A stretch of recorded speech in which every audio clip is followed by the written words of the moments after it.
Krampus for Christmas. Happy spooky holidays, everyone. Finale, Act 3.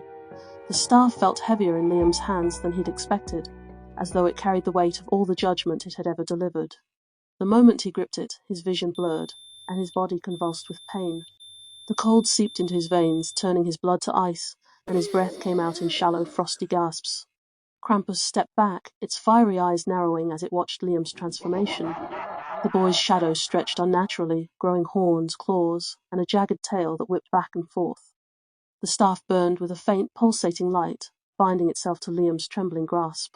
"Feel it," Krampus growled. "The power you sought, the freedom you craved. Now it is yours." Liam doubled over, gasping for air. His hands tightened around the staff as visions assaulted him. Visions of lies told in innocence, of petty cruelties and careless sins. Each one burned into his mind like a brand, and he felt their weight settle on his soul. "What's happening to me?" he choked out. "You are seeing the truth," Krampus said. "The truth of the wicked. Their sins call out for retribution, and now you shall answer." The staff's glow intensified, and the ground beneath Liam shifted again. He was no longer in the barren, ashen landscape. Instead, he stood in a snow-covered street lined with darkened houses. The faint glow of Christmas lights flickered in the windows, but the warmth they promised felt distant and hollow. Krampus loomed behind him, its voice a low growl. "Begin." Liam's heart pounded in his chest as he looked around. He could hear faint whispers carried on the wind, voices crying out in fear, in anger, in pain. The staff in his hands seemed to pull him forward, guiding him toward one of the houses. "No," he whispered, shaking his head. "I can't do this." "You will do this," Krampus snarled, "or you will return to the void, and their fates will remain sealed." Liam's grip on the staff tightened. His legs moved on their own, dragging him toward the house. The whispers grew louder, more insistent, until they drowned out his own thoughts. He stopped in front of a small, run-down home, its roof sagging under the weight of the snow. The front window was cracked, and the faint sound of a child crying came from inside. Liam hesitated, his hand hovering over the door. "What if I make a mistake?" he asked, his voice trembling. Krampus appeared beside him, its massive form casting a shadow over the house. "You will not," it said simply. Liam swallowed hard and pushed the door open. The interior of the house was cold and dimly lit, the air thick with the smell of mildew and stale cigarettes. Liam's breath came out in visible puffs as he stepped inside, the staff in his hand glowing faintly. The crying grew louder, leading him to a small, cluttered living room. A boy no older than 8 sat huddled in the corner, his knees pulled to his chest. His face was pale, and his eyes were red from tears. Across the room a man slouched on a tattered sofa, a bottle of whiskey dangling from his hand. He muttered something incoherent, his words slurred and angry. Liam's heart ached at the sight. This boy could have been him, alone, scared, forgotten. The staff pulsed in his hand, urging him forward. He stepped closer to the man, who didn't seem to notice his presence. "Judge him," Krampus growled from the shadows. Liam froze, his mind racing. He didn't want to hurt anyone, but the staff's pull was relentless.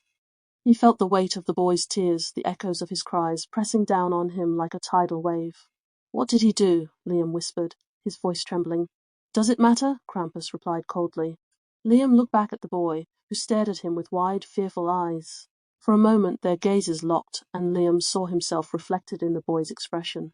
"No," Liam said firmly. He turned to Krampus, his voice rising. "It does matter." Krampus's eyes flared, and the room seemed to grow darker. "You dare defy me!" it roared. Liam stood his ground, the staff trembling in his grip. "You said I'd be your harbinger, that I'd deliver justice. But this isn't justice, cruelty." The man on the sofa stirred, his bleary eyes flickering open. He looked at Liam and Krampus, his face contorting in confusion and fear. What's going on?" he slurred. Liam ignored him, his focus locked on Krampus. "I made a mistake," he said, his voice steady despite the fear coursing through him. "But I won't make another." Krampus let out a guttural snarl, its massive form towering over Liam.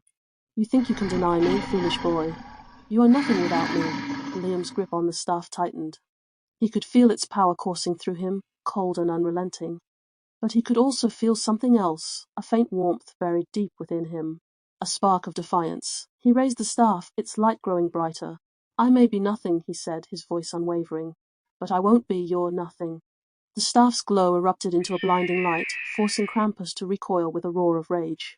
The room trembled, the shadows retreating as the light expanded. Liam closed his eyes, focusing on the warmth within him. He thought of the boy in the corner, the child he once was. He thought of the life he'd dreamed of, the freedom he'd longed for. When he opened his eyes, the house was silent. Krampus was gone, and the staff lay shattered at his feet. The boy in the corner stared at him, his eyes wide with awe. Who are you?" he whispered. Liam knelt down, offering the boy a small, reassuring smile. "Someone who understands," he said softly. The boy hesitated, then nodded. For the first time, Liam saw a glimmer of hope in his tear-streaked face. Outside, the snow began to fall again, covering the world in a blanket of white. Liam stepped out into the cold, his breath visible in the air. He didn't know what the future held, but for the first time in his life, he felt free. As he walked away, a faint growl echoed in the distance, a reminder that Krampus was still out there, waiting. But Liam didn't look back. He would face whatever came next. And this time he would be ready, the end.